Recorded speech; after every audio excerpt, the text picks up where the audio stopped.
Fanatanjahantena eo anivon'ireo banky kosa indray izy ity fanaondrareo isan-taona ny fananana interbank moa izany ka lalao manasadalana rososina no nitanterahana tamin'ity farany herinandro ity teo ny taranja volleyball, teo ny taranja basketball tetsy amin'ny kianjan'ny Tafomba Mahamasina ho fitinina aminao anatin'ity fanadihadiana ity ny vokatra rehetra tamin'ireo taranja roa ireo.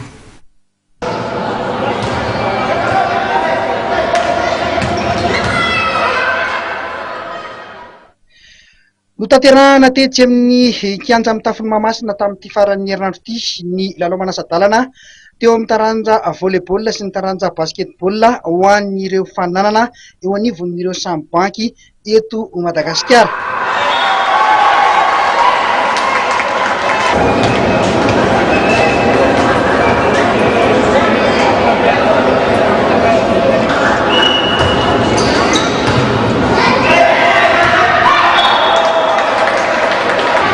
Eo amin'ny taranja volleyball ary ity rahantsika amin'ny sary ity dia ny lalao manasadalana izay nikatrohan'ny BOA manao akanjo maitso sy fotsy amin'ny sary mikatroka amin'ny Caisse d'Épargne de Madagasikara.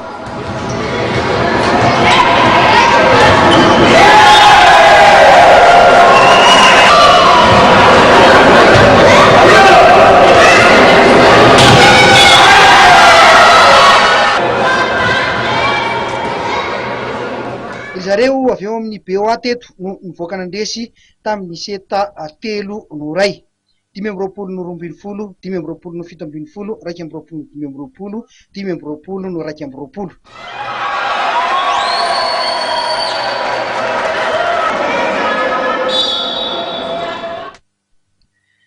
Teo amin'ny seta voalohany dia mazava ny fahazahoan'ny BOA azy 5-20. Zara raha na voahazo isa 12 ny Caisse d'Épargne teto. Teo amin'ny seta faharoa dia nampiseho fahaiza miaraka sy nandrindra fanafihana zareo avy eo amin'ny Caisse d'Épargne de Madagasikara ka dia nanohatra mafy ny BOA ny an'ny fanakaiky ny isa 5-20 sy 7-20.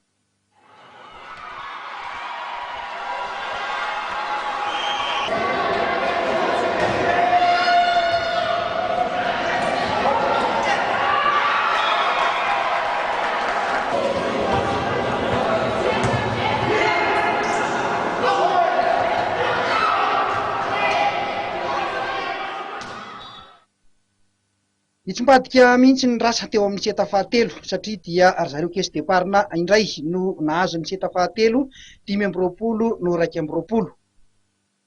Tany amin'ny seta farany dia nampiseho ny heriny amin'izay zareo avy eo amin'ny BOA ka dia lasan'izy ireo ny seta farany 5-20, 2-20. Niezaka nanindry mafy ihany zareo avy eo amin'ny Caisse d'Épargne kanefa dia tsara ny fiarahana sy ny fanafihana sy ny fiarovan-tena ho an'ny BOA tamin'ity lalao fanasadalana ity. Teo amin'ny manasadalana voalohany kosa dia zareo avy eo amin'ny BNI nandresy ny ASEP tamin'ny seta 3-0. Teo amin'ny taranja basketball kosa indray dia ity rahantsika amin'ny sary ity dia ny lalao manasadalana teo amin'ny microcrédit sy ny ASEP. Zareo avy eo amin'ny ASEP kosa indray teto no nivoaka nandresy tamin'ny isa 7-70 no 2-20. Teo amin'ny apaefam-potoana voalohany dia mbola zareo avy eo amin'ny microcrédit no nitarika tamin'ny isa 17 no 13. Teo amin'ny apaefam-potoana faharoa dia zareo avy eo amin'ny ASEP indray no nitarika tamin'ny isa tokana 17 no 19. Teo am-pialatsasatra arak'izany dia zareo microcrédit no mbola nitarika tamin'ny isa 13 no 30.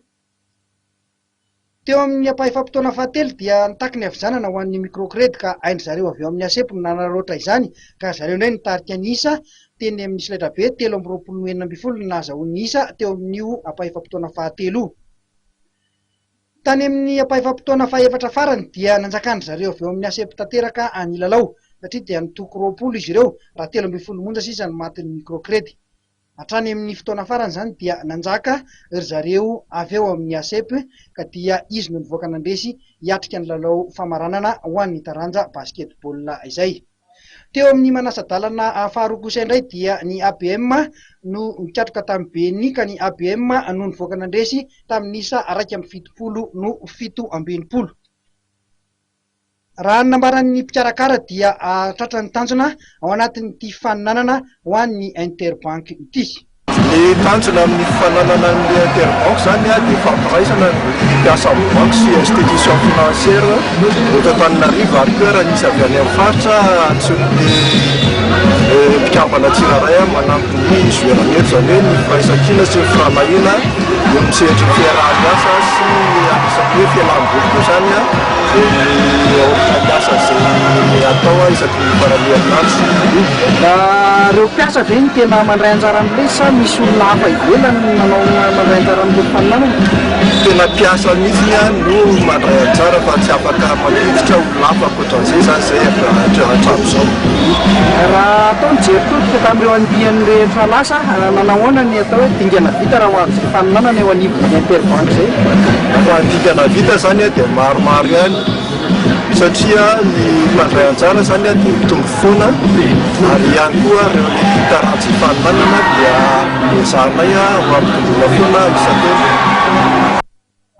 Taranja maromaro moa no hifaninanana ao anatin'ity interbank ity ka isan'izany ny basketball, ny volleyball, ny baolina kitra, ny tsipy kanety be, ny eseky, ny biara, ny pelote, ny tenisy ambony latabatra ary ny lawn tennis, ny taranja fototra, atletisme ary ny lomano. Araka ny fantatra dia amin'ny herinan'io no ho tanterahana ny lalao famarana eo amin'izay taranja volleyball sy ny basketball izay.